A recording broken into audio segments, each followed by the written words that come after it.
Mesdames, Messieurs, bonjour et bienvenue sur le Grand Forum. C'est un plaisir de vous retrouver après une semaine d'absence. Nous sommes encore là pour une cinquantaine de minutes en votre compagnie. Aboubacar Takou, Habib Dakpogan, Tibur Sadagbe sont autour de moi et le menu, il est assez intéressant. En tout cas, moi, je l'adore déjà et je vais le partager avec vous tout de suite. Mais avant, je voudrais vous présenter la une du DDJ. Alors, cette une-là... Ah, elle parle du sexe. Alors, la une, je préfère ne pas la commenter, même si elle peut sauver mon âme, parce qu'elle parle du rapport Sauvé. Donc, je vous annonçais que nous parlerons, entre autres sujets, bien sûr, de l'incinération de 2,5 tonnes de cocaïne au Bénin et quelles répercussions et surtout quelles conséquences cette incinération aura pu avoir, en tout cas sur la procédure en cours devant la justice, voilà. Ensuite, on parlera de l'affaire Jodel Dossou et de la défaite des écureuils devant la Tanzanie. C'était bien ça.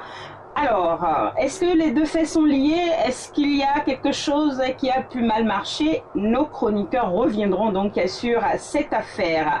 En melting pot, nous évoquerons PIC qui sera bientôt au commissariat contre la corruption. Nous parlerons du numéro 2 béninois qui s'oppose à l'interruption volontaire de grossesse. Et nous évoquerons en fin d'émission la baisse des coûts de tests Covid à l'aéroport de Cotonou pour nos voyageurs. Voilà à peu près le menu du jour. J'espère qu'on aura le temps nécessaire pour aborder en profondeur tous les sujets. Tout de suite, je vous dis à tous bienvenue. Merci. Oui, merci. Bienvenue. Bienvenue à chacun d'entre nous. Alors, merci. On a remarqué là que Tibur Sadagbe a retracé... Même si on n'a pas Hector aujourd'hui... C'est vrai que Hector va revenir la semaine prochaine. Et on a une belle surprise pour vous par la grâce de Dieu la semaine prochaine. Inch'Allah. Restez câblés, il y a quelque chose de bien qui s'annonce la semaine prochaine. Lui qui a les cheveux tout voilà, je parlais donc de la coiffure de... Le noir, c'est la couleur naturelle des cheveux. Oui, oui, mais on sent que la couleur a été retravaillée, refaxée. Je parais Et la Habib, voir. on a fait appel à quelque chose. Habib, je parais le plus vieux alors qu'en âge, je suis non, plus jeune. non, mais c'est pas 50 ton ans. problème, c'est tu es un industriel américain. C'est pas 50 ans, donc je ne Aboubacar Takou, lui, il est en mode molar, il est émir de Dubaï, avec la chaîne en or qui apparaît. Il a bonne mine depuis que son ami Gandaro. En plus, 86 millions. Ah, milliards. On en est plus loin. 86 millions. Ah non, j'avais mal entendu. Oui. Donc ça veut dire que c'est ce qu'il devait remettre aux écureuils qu'il a dû... Non, bon, je crois qu'il était en parler avec la même Samsung. Hein, et quand ils ont raté leur entrée, il a dû sursoir ça. Et il a redirigé ça vers... Non, il m'avait déjà acheté le matériel. Non, mais quand même, il y a un minimum. Dès qu'ils ont perdu, paf, il annule la promesse. Il n'y a plus de... Il y a plus... Non, mais ils ont perdu. Ils ont perdu. Ils ont perdu. Ils sont autoprogrammés. Il est tombé, c'est-à-dire qu'ils n'ont pas gagné, c'est fini. De toute façon, ça a profité à ta coup, donc ça nous profite. Mesdames, Messieurs, il y a quelques jours, une grande fumée noire s'est envolée dans le ciel béninois et a emporté 2,5 tonnes d'héroïne. Alors, les Béninois s'interrogent depuis un moment sur la pertinence de cette incinération, vu qu'elle sert d'élément de preuve à une procédure encore en cours. J'aimerais tout de suite demander à notre maître Vergès pourquoi le juge a décidé qu'il fallait tout de suite passer à cette incinération, vu que c'est d'habitude lui qui a souvent les coulisses de certaines procédures judiciaires. Maître Vergès, les gens s'interrogent et veulent comprendre pourquoi un élément de preuve peut disparaître ainsi en fumée. Bon, je ne vais pas déroger à la tradition. La dernière fois, je disais tantôt que moi, je doute un peu qu'on brûle de l'argent comme ça. Et si réellement il y a eu cette montagne de cocaïne de brûler, je crois que peut-être que j'aurais eu le vertige juste en inhalant et les restes, les molécules en l'air. Bon, la précision dans laquelle on a posé cette affaire d'incinération, même moi, ma foi, ça me gêne un peu parce que je n'ai certes pas fait le droit. Hein. Mais la preuve étant la rançon du roi, comme le dit, je crois que cette cocaïne aurait dû être conservée jusqu'à la fin de la procédure. Encore que, comme je disais la dernière fois, quand la cocaïne vraie, entreposée quelque part, je crois qu'il faut mettre des missiles pour assurer sa sécurité. C'est de l'argent. Donc il y a des Béninois comme moi qui pensent que bon, on ne brûle pas de l'argent et que ça pourrait être une substance autre que la cocaïne qui aurait été brûlée. Si c'est faux, bon, dorénavant, qu'ils invitent des gens comme nous pour constater réellement, même si je n'ai pas coutume de il y avait quand même une certaine presse qui était invitée à cette incinération. Et tu as bien dit une certaine presse. Peut-être qu'on a choisi des presses qui peuvent réellement garder le secret. Moi, c'est mon point de vue. Hein. Je n'ai pas été associé et je suis toujours fort que rien. Non, on sent bien que tu n'as pas été associé. Ah oui, si tu es bien associé. La colère avec laquelle Habib Dakoban.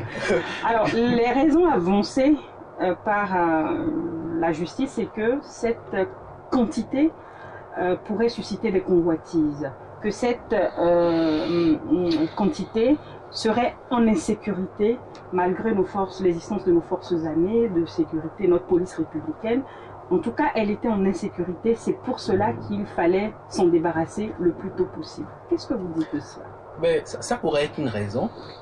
Étant donné que, d'après mes recherches, il y a 500 grammes de cocaïne, 500 kilogrammes de cocaïne, ça fait dans les 18 millions d'euros. Enfin, ça c'est à vérifier. Bon, alors ça fait une sacrée masse d'argent potentiel qui est là. À partir de ce moment-là, étant donné que c'est un cartel qui était en train de dealer, c'est un cartel, c'est des gens suffisamment outillés. Moi, je pense que, est-ce que ça n'a pas été une des raisons pour lesquelles on a décidé, étant donné qu'il y a eu des PV qui ont fait constater la matérialité de cette cocaïne-là et que les mis en cause ont signé, reconnu que les PV ont été signés, qu'on a reconnu que le matériel est là et que ils étaient en possession de ça. Bon, je suppose que ça a pu être une raison pour laquelle on décide de limiter le risque potentiel d'autres problèmes collatéraux que on a voulu régler. Et puis je crois qu'il y a les commissions qui étaient chargées de réceptionner cette incinération. Il y avait le cadre de vie, il y avait le parquet, il y avait l'intérieur, il y avait la défense qui était présent. Bon, voilà. Donc je peux dire sans aller au fond que quand même ce n'est pas totalement idiot cette décision-là. En plus, il y a un soubassement juridique aussi, c'est les ordonnances de procureur. Bon, après, le reste, ça reste à interpréter. Alors, Tibour Sadagbe, Habib dit, les raisons évoquées peuvent tenir. Moi, j'ai envie de vous demander les petites notions de droit que vous avez. Ah, franchement, petite notion. En quoi cela pourrait être préjudiciable à la procédure, selon le profane en droit que vous êtes? Non, mais j'imagine le procès après. J'imagine le procès après où on dit tout, mais où on ne pourra pas exhiber le produit en question. Mais comme l'a dit Habib, si tous les PV ont été établis, je suppose qu'il y a eu des photos. S'il y a eu ci ou s'il y a eu ça, bon. Alors, nous ne pouvons actuellement que supputer. C'est d'ailleurs notre droit de supputer. Et de se poser la question de savoir si c'est cette décision d'aller directement à l'incinération des 2,5 tonnes, est-ce que c'est une première? Il faut fouiller dans les archives de décision de notre justice par rapport à des produits, à ce type de produits. Je sais que quelquefois on a incinéré des produits pharmaceutiques qui ont été saisis, ramassés à Djigoulet, c'est qu'il y a eu ça. C'est vrai qu'on ne peut pas comparer les deux. Alors je me dis, puisque c'est une décision qui a été officiellement prise, et l'incinération n'a pas eu lieu dans la clandestinité, ça a eu lieu en présence des ministres dont vous avez cité les portefeuilles tout à l'heure. Je me dis, J'espère que qu'on a pris la bonne décision et qu'après, ça ne va pas poser des problèmes de droit. Maintenant, quand j'imagine la fumée issue d'un peu moins de 3 tonnes de cocaïne, les écureuils n'ont pas inhalé ça. Non, parce que là, on a cité tous ceux qui étaient là à la commission, il a cité voilà, mais je dis, il faut citer les oiseaux. Parce que cette fumée qui monte, est-ce que ça a des faits? Il n'y a jamais rien de très scientifique, il n'y a pas d'études et tout. Tu penses qu'il y a de nouveaux drogués dans l'environnement? Non, je veux bien me demander le principe actif de la cocaïne. Est-ce que ce principe, est-ce que c'est une substance qui résiste au feu? Est-ce que ça résiste à la chaleur ou bien c'est des particules qui en fait se retrouvent dans la fumée et après qui tombent dans l'eau, la nappe phréatique et tout. Ça ne sert à rien, surtout que c'est un trou qui a été creusé, c'est dans ce trou que l'incinération a été faite. Dans une incinération faite dans un trou, quelle est la preuve qu'on a que les produits qui sont le plus en bas ont été vraiment incinérés? C'est pourquoi je disais d'ailleurs en blaguant quelque part que j'espère que le lieu où a eu lieu l'incinération sera gardé pendant très longtemps par les forces de sécurité. Sinon, vite fait, vous allez voir des gens vont venir creuser.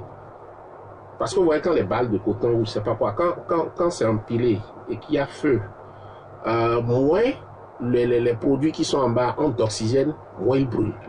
Quelle est la preuve qu'on a que tout ce qui est en dessous a brûlé? Juste, c'est des supputations comme je le dis. C'est notre droit de supputer. Alors, Tiburce Adagbe dit, la procédure, il n'y a pas de preuve, ça pourrait poser problème. On dit souvent que lorsqu'il y a un crime, quand il n'y a pas le corps, la personne ne pourrait pas être jugée. Tant qu'on ne retrouve pas un corps, on ne juge pas, personne ne paye fort. Voilà, parce qu'on n'a pas la preuve. Est-ce que dans le cas d'espèce, cette règle-là n'a pas valeur? Moi, honnêtement, Habib m'a désavoué tout à l'heure. Je suis seulement jaloux qu'il ait pris ma place de maître de gestes. Sa démonstration on ne peut plus tangible. Du coup, je n'ai plus rien à ajouter. Même l'intervention de Tiburce ne m'a pas convaincu. Ce que Habib a dit tient d'une logique de fait. Donc tu es heureux d'être convaincu. Convaincu, un peu jaloux, parce qu'il a pris ma place. Non mais Carole, je peux compléter. Tu vois, quand il n'y a pas, quand c'est un assassinat et on fait l'autopsie et après on demande l'inhumation du corps et la procédure continue. Bon, je suppose que quand on a fait l'autopsie, on a pris toutes les précautions de droit et puis voilà. Moi, je parlais du cas où on n'avait pas du tout le cadavre. C'est-à-dire qu'on dit que telle personne, votre épouse a disparu, mais on ne retrouve pas le corps. On en a les certitudes que c'est le monsieur qui a tué son épouse, mais parce qu'on ne retrouve pas le corps, ou qu'on ne retrouve pas l'arme du crime. Ça, c'est Pierre Bellemare. Exactement. Cette fois-ci, on a trouvé la drogue.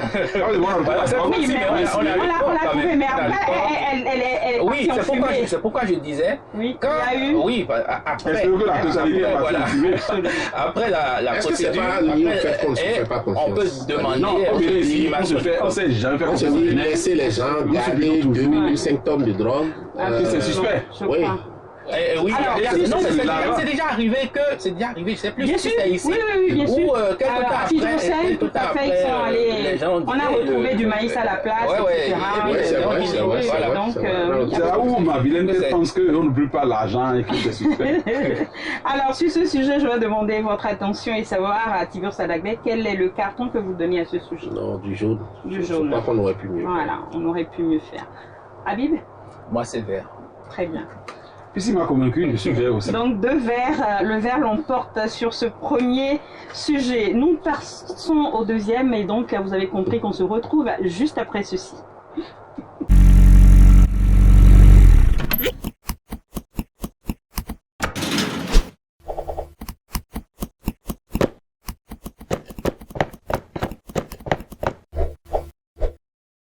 De retour dans ces studios, nous abordons le deuxième sujet. On parlera donc de l'affaire Jodel Dossou et bien sûr de la défaite des écureuils dimanche dernier face à la Tanzanie. Alors, Jodel Dossou s'est absenté de 3h à 5h du matin. Il aurait été appelé parce que sa mère aurait fait une crise diabétique. Je dis bien aurait, je n'en ai aucune preuve, c'est ce qui circule. Et suite à cela, on a constaté son absence. Il a donc été sanctionné, interdit de participer donc à ce match capital pour capital quand même, on griffe pour Ben oui, capital. Oui, capital, même Pour si la on a encore qualification. pour la qualification donc de notre équipe nationale au Mondial 2022. Jodel a essayé de s'expliquer. Une chose est sûre, il est rentré dans l'avion et il est parti. Les Béninois estiment que ce départ-là était malvenu, qu'il aurait pu au moins être présent au stade pour encourager ses autres camarades. Cette histoire, vous avez quel regard là-dessus, Tibur Seigneur? Non, mais je fais partie de ceux qui ont vraiment approuvé la décision du sélectionneur et de tout le staff. Puisque dans les informations reçues, ce n'est pas une décision unilatérale du sélectionneur. Il dit qu'il a tenu informer le président de la Fédération béninoise de football. Et je me dis quand même que la discipline, aujourd'hui, je la préfère plutôt qu'une victoire qui n'est pas basée sur quelque chose de solide. Vous savez, les écureuils, c'est pas la première fois qu'ils font des exploits. On a souvent fait des exploits et puis après on ne comprend pas ce qui se passe. Au moment où il faut aller de l'avant, on piétine. Au moment où on s'y attend, le bon fait des... Simplement parce qu'il n'y a pas une colonne vertébrale. Il n'y a pas une discipline. Vous voyez, quand vous suivez parfois l'actualité dans les grands clubs, ou même un retard à l'entraînement, peut amener un joueur, même quand c'est une star de l'équipe, à payer des amendes. Et ça, tout sourit, il est obligé. Donc, je veux dire, on ne peut rien faire sans discipline. Maintenant, sur l'histoire elle-même, il y a des versions contradictoires. Ce qui est sûr, le joueur n'a pas nié qu'à un moment donné, il a été absent. Et quand nous savons ce que nous avons vécu ici avec le cas de Campos, qui, dans des situations similaires, est sorti, est allé à la plage et tout, et puis après on a retrouvé son corps. C'était dramatique et c'était à la veille d'un match des écureuils. Donc ça, je trouve quand même qu'il y a eu un acte d'indiscipline. Et même dans la version servie par le joueur, on ne peut pas le défendre. C'est-à-dire que tu as un problème de famille, tu as des responsables, tu as des gens dont tu dépends là. Qu'est-ce qui t'aurait empêché d'en discuter avec eux? Et s'il n'était pas au Bénin, puisqu'il joue en Europe, et quand il est en Europe là-bas et que ça vraiment fait une crise, qu'est-ce qu'il fait? Il prend l'avion entre 3h et 5h du matin pour venir. Franchement, c'est léger. Vous voyez? Maintenant, le lendemain, nous avons perdu. Voilà, mais ce n'est pas la fin du monde. Désormais, au moins, les joueurs savent que quand ils vont quand ils vont se comporter comme si il n'y avait pas un enjeu au-delà de leur personne, comme si le drapeau national était dans leur poche, au lieu de flotter au-dessus de leur tête, que des sanctions vont tomber. Moi, je préfère ça. Je préfère encore qu'on perde tel qu'on a perdu, mais que cette sanction soit un gain pour l'avenir. Pour l'avenir. Alors, Tibur, c'est assez clair que cette sanction soit un gain pour l'avenir. Et je reviens quand même sur un aspect de la question que je lui avais posée précédemment, c'est de dire qu'il y a pas mal de Béninois qui désapprouvent la décision de l'entraîneur national à la veille de match aussi capital. Est-ce qu'il aurait pu mieux faire? Tibur, c'est catégorique là-dessus, il dit qu'il était vraiment sur la bonne lancée. Vous en pensez quoi? Moi, je crois que cette décision est allée à l'antipode de ce que raconte l'entraîneur lui-même, à savoir que il n'y a pas de joueur au Bénin. Et il fait avec ce qu'on lui a présenté. À partir de cet instant, la sanction, elle est méritée. Mais il aurait pu quand même garder Jodel dessous dans le dispositif pour combler les manques. D'un, après mettant le match qu'on ait gagné ou pas, eh bien la sanction peut tomber dru sur le joueur pour le décourager. Parce qu'on dit qu'on n'a rien. Et l'un des éléments capitaux, à savoir que Jodel Dessous, lui, il évolue en Ligue 1 en première division. Donc c'est une pièce maîtresse. À sa place, on nous a lié du Poté. Poté qui n'a plus rien dans les jambes, rien dans les poumons.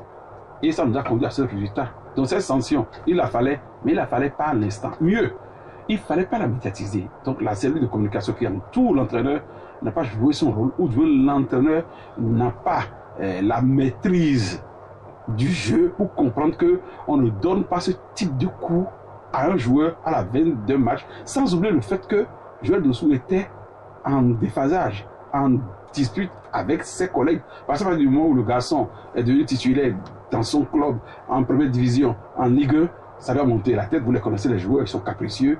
Il a commencé par ne plus respecter ses aînés comme Oté, qu'on appelle le défenseur là, Khaled Adénon, ça lui montait la tête. Donc ces gens-là, il avait déjà presque exclu du dispositif mental sur le terrain. Donc qu'une sanction comme ça tombe, ça a été la joie, une joie qui n'a pas été maîtrisée, et ça a conduit à ce que nous avons vécu. Alors, Habib Dakovan, j'ai deux réactions qui s'opposent. Hein. L'une dit il fallait frapper à l'instant T. L'autre dit il fallait frapper, mais après le match. Vous dites quoi? Ben, je pense, moi je suis pour qu'on respecte les principes et que l'attitude est importante à côté de l'aptitude. Vous savez, en 95, lorsque Eric Cantona il a été sorti lors d'un match, il a jeté le maillot de l'OM par terre. Et Bernard Tapie a dit tu as jeté le maillot, tu ne porteras plus jamais. Et puis il a exclu. Il a vendu à vil prix. Il a prêté à un autre à Bordeaux dans le temps. Mais voilà. Et on ne marche pas sur les principes. Il n'y a pas de joueur Dieu dans une équipe. Bon, donc moi je pense que c'est lourd. Mais comme disait Tiburce, c'est un coup, mais qui peut se transformer en gain après. Bon, lui, sa mère, il a sauté le mur pour aller voir sa mère. Lui, il n'a pas dit. C'est des circonstances. C'est-à-dire que tout est aggravante. J'aurais pu dire ma mère a un problème. C'est la première des choses qu'on dit. Donc c'est léger, c'est argument. Il n'est pas médecin. Il n'est même pas médecin. Bon, donc il fait le mur pour aller voir sa mère. Et derrière, l'aspect qui m'intéresse, c'est son absence au stade. Le fait qu'on apprenne derrière qu'il part en même temps. Non, la sanction peut lui imposer de ne pas rester dans les périmètres du stade. Non, ils ne nous ont pas dit ça. Non, personne ne connaît la substance de la sanction. Oui, mais ce qui m'étonne, c'est que j'ai vu beaucoup de gens, et d'ailleurs, comme l'a dit Abou aussi tout à l'heure, tout le monde dit non, il ne fallait pas médiatiser. Non, mais pourquoi ne pas médiatiser? Nous sommes les contribuables. Oui, non, ça importe peu. C'est une actualité. On suit quand même l'actualité des grands clubs.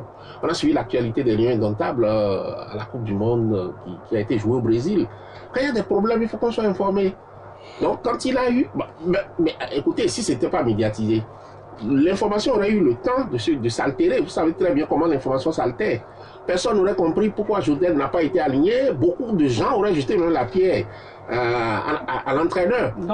Oui, en pensant que mais pourquoi il ne l'a pas aligné et tout. Non, il faut informer. Vous avez vu ici quand on a dit comment on appelle l'entraîneur du PSG, il a sorti Messi et qu'il a voulu lui taper tendre la main, voilà, amicalement, que Messi a évité.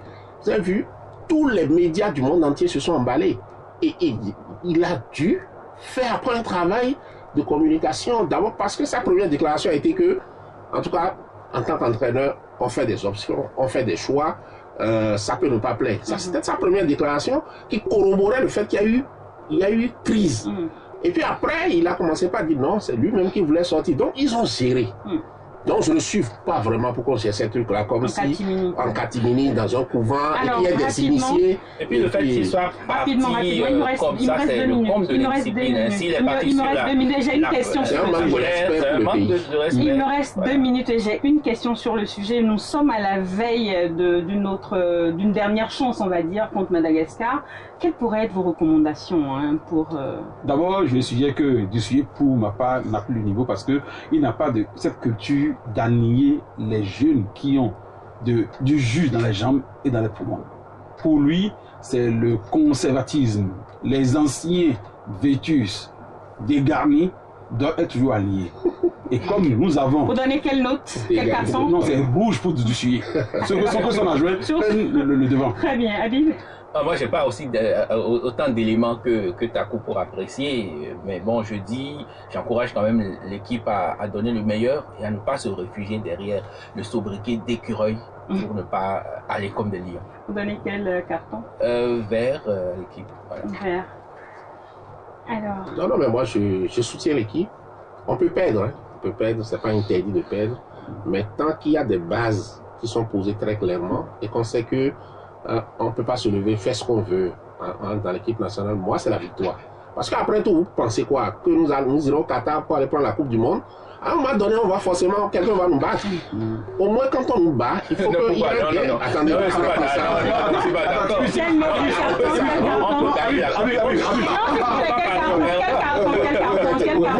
quel carton, s'il vous plaît? Quel carton?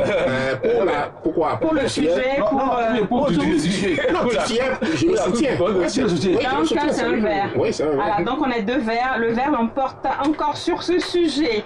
Très bien. Bien rouge. En tout cas, on va souhaiter un très très bon match à nos écureuils, même si on aurait voulu qu'ils rugissent à la place de les écureuils qui rugissent. Oui, vraiment. Et que face à cette équipe malgache, ils reviennent vraiment avec la victoire, ne serait-ce que pour le fait d'aller. On reçoit les malgaches ici, et le 3e jour, nous serons en RDC pour donc on leur souhaite vraiment, en croisant les doigts, beaucoup de succès, et puis on se retrouve. Et qu'ils ramènent la Coupe du Monde, quoi. Pour les fâcher quelqu'un encore. Non, faut pas les traumatiser. Allez, on se retrouve juste après ceci.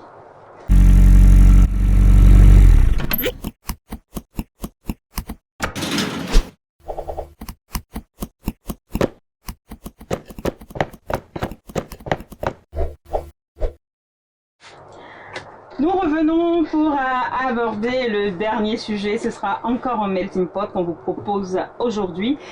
Alors, nous sommes dans la saison des hauts commissariats. On avait parlé de haut commissariat à la sédentarisation des éleveurs. Maintenant, nous abordons le haut commissariat contre la corruption, et on pressent donc à la tête de ce commissariat-là le monsieur Pascal Irioni Koupaki, qui devra donc se départir de ses fonctions régaliennes au niveau de la présidence et du gouvernement. Alors, aujourd'hui, j'ai envie de vous demander, est-ce qu'on n'est pas en train de revenir aux années yaboutiques, avec ces hauts commissariats est-ce qu'on ne revient pas un peu? Non, vous savez, il y a quand même dans la gestion des hommes, dans la gestion des hommes à la tête de l'État, des contraintes qui finissent toujours par arriver. C'est-à-dire, il y a quelqu'un dont, franchement, vous n'avez plus besoin, mais pour une raison ou une autre, vous êtes gêné de le jeter. Donc, ça crée une situation où des institutions émergent. Je ne dis pas forcément que c'est le cas de... mais j'explique que ça arrive. En tout cas, tout le monde sait que dans ce pays, on a eu, comme elle le dit, on a eu un tas de hauts commissaires et tout. Bon, on a même eu la médiature qui a été créée, qui a permis à l'époque de respirer un peu. Et après, quand le renard est revenu avec de nouvelles demandes, on a vu la tension. Donc, ça peut faire partie des instruments de gestion des lieutenants, des alliés, des militants, bref. Sauf que depuis 5-6 ans, on n'a plus été habitué à ça. C'est pour ça que je trouve vraiment pertinent la préoccupation de Carole. Parlant de Koupaki, je me dis, bon, au moins là, c'est clair. On sait ce qu'il fait. Il y aura un bureau, il y aura un siège et tout. Il avait un bureau. Ah bon, c'est dans mon esprit que ça se passe. Au moins là, on saura qu'à tel endroit, il y a son bureau. Je trouve que moi, je suis bien content. Mais c'est pas quoi vous riez. Alors, Habib Dafogan, je suis les pas de Sylvio Sadagay. J'ai envie de vous demander, cette exfiltration de pic, est-ce une prime ou une sanction? Ah, moi, non. Ah, ben, tu as dit Habib d'accord. Non, c'est pas moi. Je réponds alors. Moi, c'est un garage doré. Mais là où il était, c'était pas un garage? Non, là où il était. Tu as dit que maintenant il aura un non, moi je le retraité. Non, le vieux retraité Koupaki est un administratif. Que Talon l'aime ou pas, le monsieur faisait son job. Mais évidemment, c'est un retraité, il fallait quand même le sortir un jour ou l'autre. Et le garage qu'on lui a fabriqué, c'est tout doré, mais ça n'a pas de sens. Pourquoi? Il y a la criette qui est là. Lutter contre la corruption. La meilleure institution contre la corruption aujourd'hui, c'est la criette. Oui. Mais quand il y a la criette, et qu'il y a des procédures, faut pas créer un haut commissariat doré où, comme l'a dit Tibus, on sent qu'il y a un budget, il y a le climatiseur, il y a une secrétaire particulière. Non, il y a un bureau. Il y a un bureau, il y a un budget aussi. Moi, il fallait pas. Ça va être au garage, quoi. J'ai sur ma droite et ma gauche c'est un truc budgétaire. des personnes qui ne sont pas recommandables. En général, ça a été créé, si c'est créé maintenant, le premier budget, ça sera pour l'année prochaine. Non, on va lui trouver des trucs à grignoter. Il y a une ligne là. Et ils se font des passes et puis ils sont dans leur sorcellerie. Et ils se font la passe et puis ils sa préoccupation, c'est est-ce qu'il faut se réjouir pour Koupaki ou est-ce qu'il faut le non, moi je... Non, il faut... C'est un peut-être qui vient de gagner encore. Non, un garage doré. Bon, étant donné que la société civile est en train de défaillir, il y a le haut commissariat... Faillir comment? Non, mais la société civile n'existe plus. Du fait de qui? Je finis ma démonstration et puis... non, PIC devient... Non, j'ai pas dit ça. Tu veux nous ressortir une démonstration comme celle de tout à l'heure? Non, la société civile. Non, mais il faut que le vide soit comblé et qu'il y ait des rapports qui soient envoyés à la criette pour que... Parce que la criette, les rapports vont être envoyés à la criette. Bien sûr qu'on a jugé ça, le haut commissaire là. Maintenant, ils seront mieux jugés. Ils seront mieux jugés. Bon, en réalité, je pense que il faut un vrai fonctionnaire, qui s'y connaît pour s'attaquer à la corruption, vraiment. Parce que l'administration publique est qualifiée pour cela. Non, et puis tout ce qu'on a eu depuis qu'il y a recours à Sika Diaye, ça c'est lui à quoi Bon.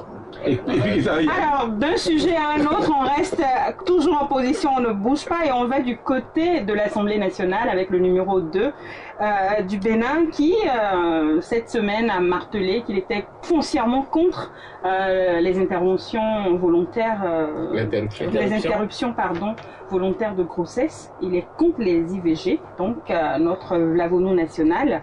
Et il estime que lorsque vous allez aux choses des adultes, les conséquences qui en ressortent, vous devez être en position de les assumer. Il est contre le fait qu'on arrête la vie d'un petit être, même s'il n'est pas encore visible.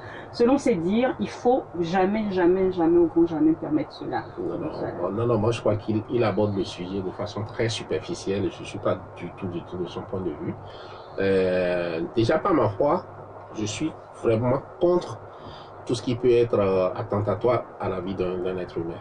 Mais quand on finit de dire ça, il faut faire attention parce que après vous avez des détails qui vous échappent. Quand vous avez des positions dogmatiques comme ça, qui tombent comme un couperet, après il y a plein de détails qui vous échappent. Parfois, on a besoin par exemple de faire ça pour sauver la vie d'une mère. Alors le médecin qui y va, il est protégé par quelle loi? S'il y va et que ça tourne mal, quelle est la garantie qu'il a? Donc il faut penser à tout ça. C'est pas forcément,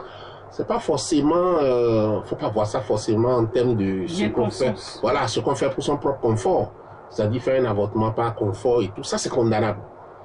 Mais après, quand vous regardez tout ce que les avortements clandestins créent comme dommage sur déjà la vie la vie physique, c'est-à-dire la santé des femmes.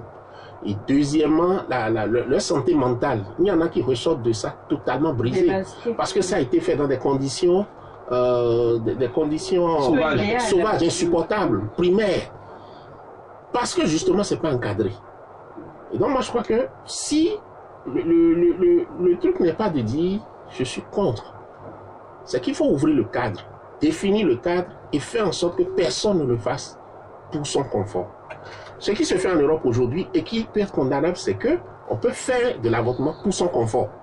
C'est-à-dire tu décides, tu n'as pas envie de garder la grossesse et puis toi tu décides pour ton confort d'arrêter l'évolution de l'embryon. Ça pose un problème d'ordre éthique.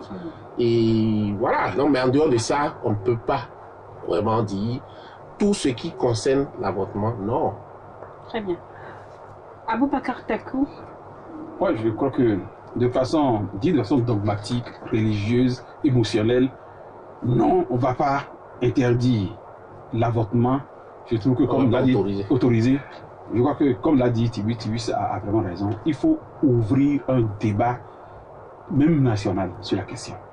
Savoir, au cas où il y a interdiction d'avorter, légiférer comme tel, comment étoffer l'instrument juridique du pays afin que les dénonciations d'avortement clandestins, illicites, soient punies. Comment protéger la femme, livrer le médecin, créer les conditions afin que, quand on dit interdit, cette interdiction doit aller aussi du côté des avortements clandestins. Et ce débat, ce n'est même pas en 2 semaines qu'on va le mener à l'Assemblée, non.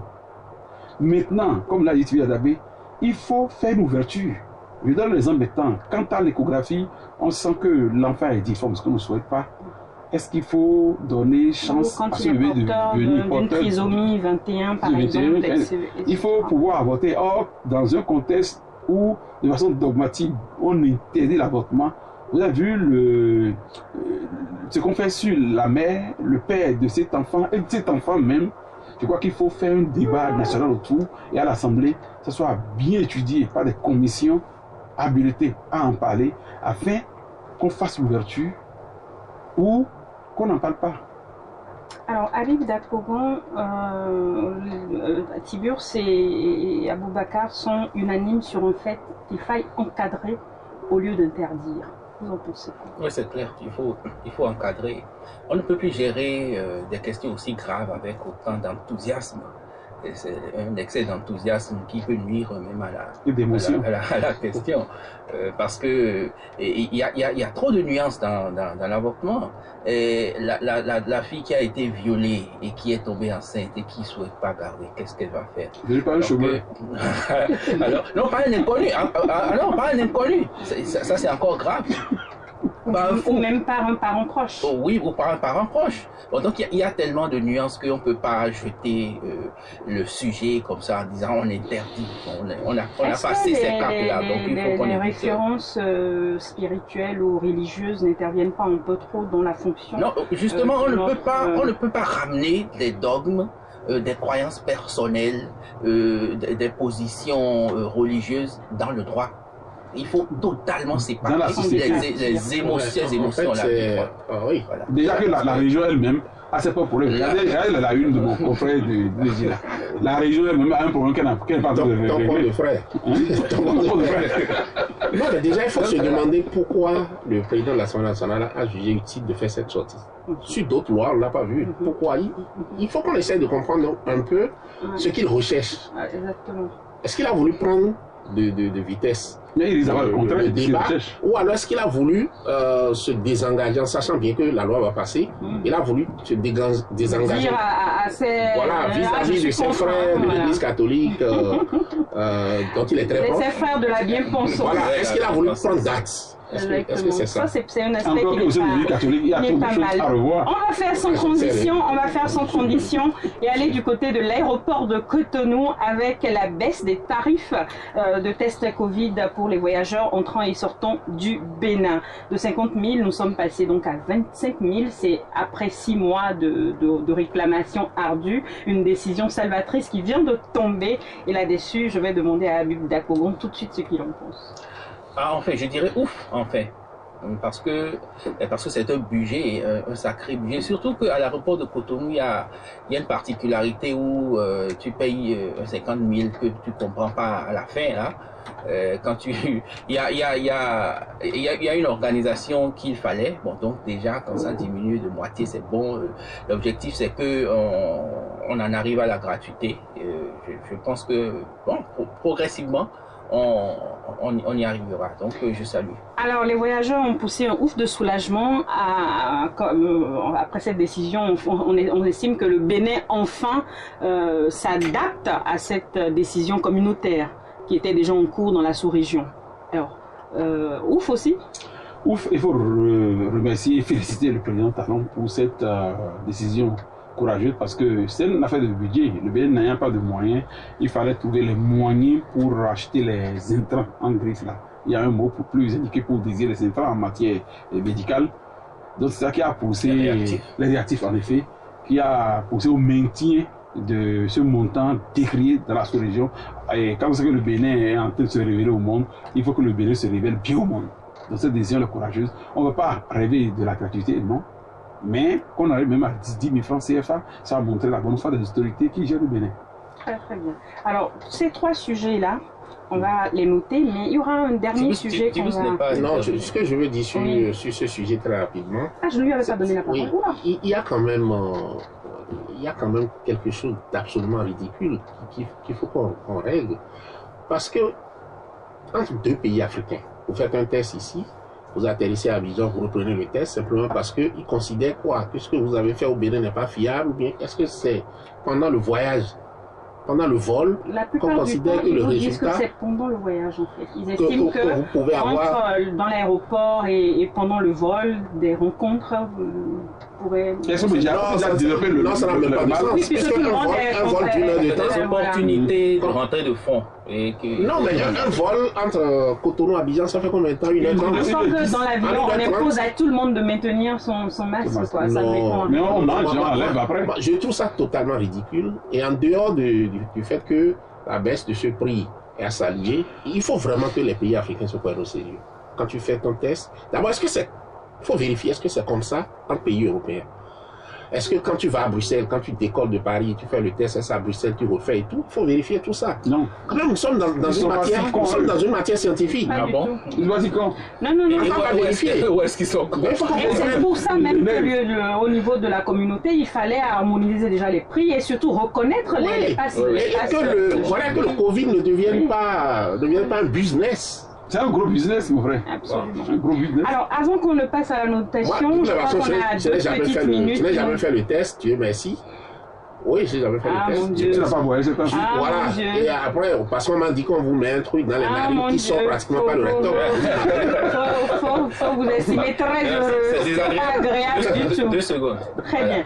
Alors, il y a une sortie dans la presse qui nous a fait en conférence de rédaction rigoler un tout petit peu puisque le temps nous le permet, on va revenir là-dessus. C'est la sortie de quelqu'un qui aurait pu devenir notre président, Corentin Cahoué, qui a trouvé qu'il fallait revenir donc sur la scène, nous rappeler que son aventure avec Irénée Agossa s'assimilait à une sorte de mariage au XVIe siècle où les invités et les mariés découvraient en face d'eux le curé, les invités même et tout ça, bref, une grosse supercherie.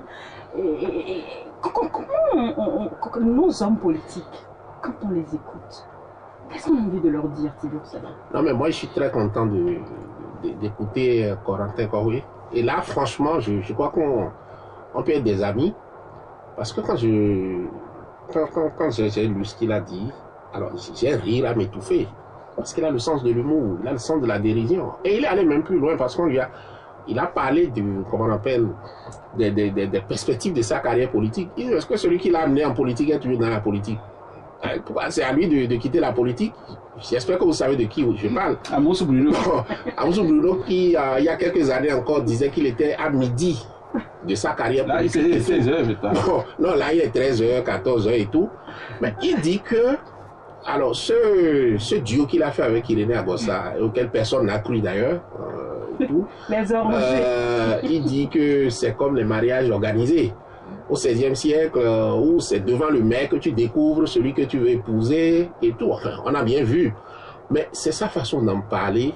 Mais ce gars est intéressant. Le Parlement du Rire, je me dis qu'il peut vraiment se produire là-bas. Je propose même de lui offrir un billet. Ah voilà, donc voilà des choses qu'Abud peut écrire.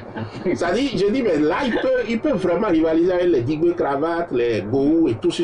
Franchement, c'est bien. C'est excellent comme...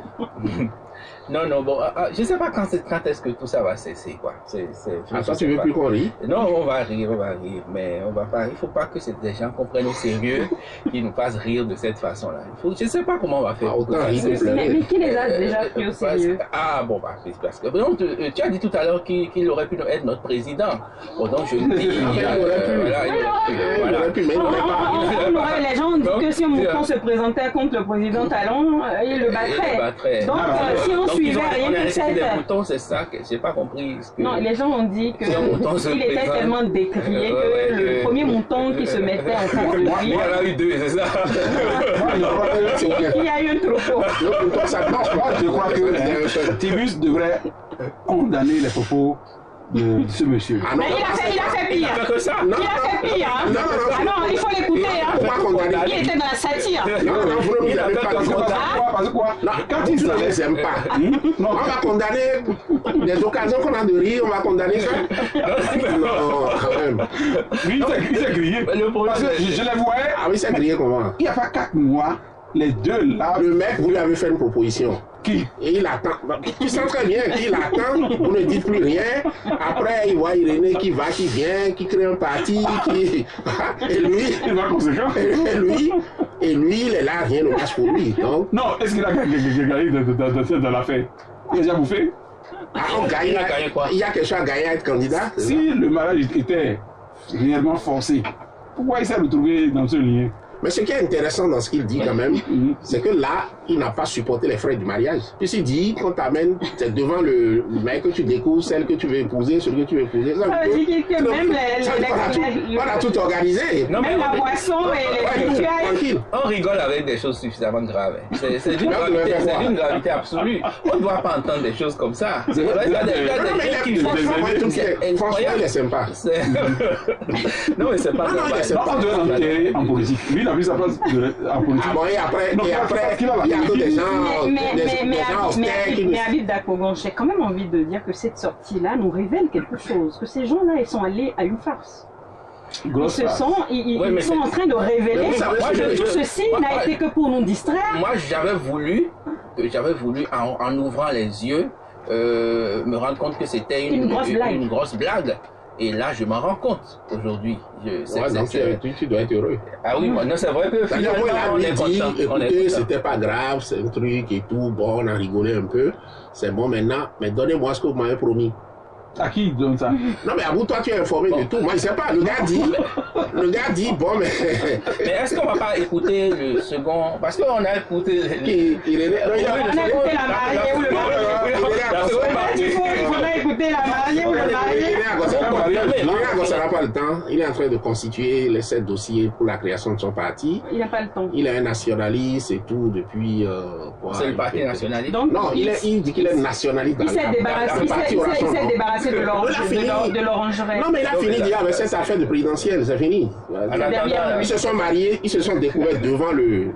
Et ils ont divorcé en moins de. C'est comme ça que le dimanche aussi. Ah, c'est là. Le gars dit, non mais Corentin Koué a expliqué, il dit qu'après ça, chacun a pris sa direction. Il n'y a pas de regret, il n'y a rien. Dans ce mariage. Rien du tout.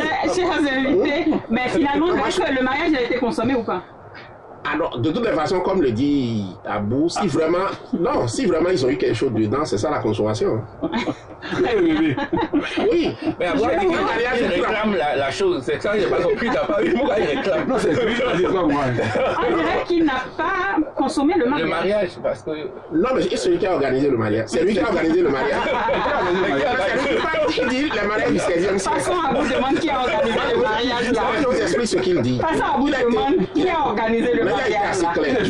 Pourquoi ça tombe sur sa chose comme ça? Il est assez clair, c'est là que je trouve qu'il a du génie et qu'on doit le produire désormais sur scène. Tu veux ça la guerre? Il dit quoi? Il dit que c'est comme le mariage du 16e siècle. Mais qui a organisé le mariage? Qui a organisé? Et on t'amène. Ça a été organisé depuis le 16e siècle. Bon, écoute, à partir de cet instant, tu es en couple avec Caron. Tranquille. Non, il dit que c'est tout, c'est là qu'il découvre sa femme, la femme découvre son mari. Qui a organisé le mariage? Qui a organisé le mariage? Non, mais c'est à lui qu'il faut poser la question. C'est quelqu'un qui l'a amené sur le maire. Qui lui a donné l'adresse du maire? Non, ça, c'est qui est allé. Je vais le prendre en interview. Non, le maire, c'est qu'il est. Là, tu nous feras un grand bonheur. J'ai envie de le lire régulièrement. Parce qu'il disait, vous avez oublié que pendant la campagne, on lui a posé une question. Il a dit que lui ne connaît pas Talon. Non, mais qu'il le voit à la télé, mais que c'est pas suffisant. Il y a un homme politique dans ce Bénin qui dit qu'il ne connaît pas Patrice Talon. Non, mais ça veut dire que c'est pas bien. Chers amis, je reste avec Tiburce Adagbeh pour avoir la note sur les ah non, c'est le vert. Pour Corentin Koué, c'est le vert. Non, là, on parle de tout, de mon commissariat, de Vlavonou. Ce gars, je l'admire. On parle de tout le monde, donc je donne le. Non, Vlavonou, c'est le rouge. Voilà, donc Vlavonou, rouge épique. on va avoir l'air de savoir si on se réjouit pour lui ou pas. Oui. Je sais pas pour lui. Mais lui-même pense quoi de ce qu'on vient de lui faire? Il n'est pas ici. Lui-même pense quoi de sa promotion? Donc on va mettre au jaune là. Habib. Non, c'est vert. C'est vert. Non, c'est vert. Non, c'est bon, c'est vert. Pour moi, c'est vert. Je ne me demandais pas pour qui c'est vert. Ma position est claire. Rouge pour Epic, rouge pour Vlavonou. Oui. Et s'il n'y a même plus que rouge, je vais donner ça Et Covid. Covid, super vert. Super vert, très bien. Donc le rouge l'emporte sur les sujets ici et puis on est mitigé chez... Voilà. Mesdames, messieurs, voilà, 50 minutes ça passe très très très vite. Nous avons parlé bien sûr de Pic qui serait pressenti au commissariat contre la corruption. On a dit que c'est fini, non? Il faut mieux boucler sur Corentin. Voilà. Il a fait un mariage du 16e siècle. Vlavonou donnait son avis. Vlavonou donnait son avis sur l'interruption des grossesses volontaires. On la connaît, en tout cas, on n'est pas pour cette version-là du traitement du sujet. Covid, c'est un gros verre. Hein. On est très heureux pour les voyageurs. Et donc, pour tous ceux qui arrivent au Bénin, c'est vraiment un ouf de soulagement dans les poches et dans les busasses.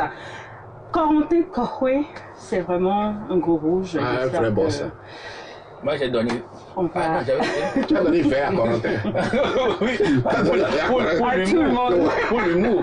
On va vraiment prier pour que des personnes comme ça évitent de ternir l'idée même de la science politique. Non, l'idée même de la. Je parle de la réforme du système. Il nous apporte des éléments de culture générale. De la réforme du système par. Moi, je sais maintenant ce qui se passe. Non, je crois que si on devrait aujourd'hui faire le point de la réforme du système partisan avec ce type de sortie, on donnerait vraiment un carton rouge à la réforme parce que ça n'a fait que nous révéler. S'il y a des organisateurs de mariage très officiellement désormais dans l'arène politique, ça c'est des informations. Mesdames et messieurs, ce sera tout pour aujourd'hui. On se retrouve la semaine prochaine, Inch'Allah, avec la très très bonne surprise qu'on vous réserve. Soyez câblés avec nous, ce sera du lourd. À très vite, on vous aime. Bisous.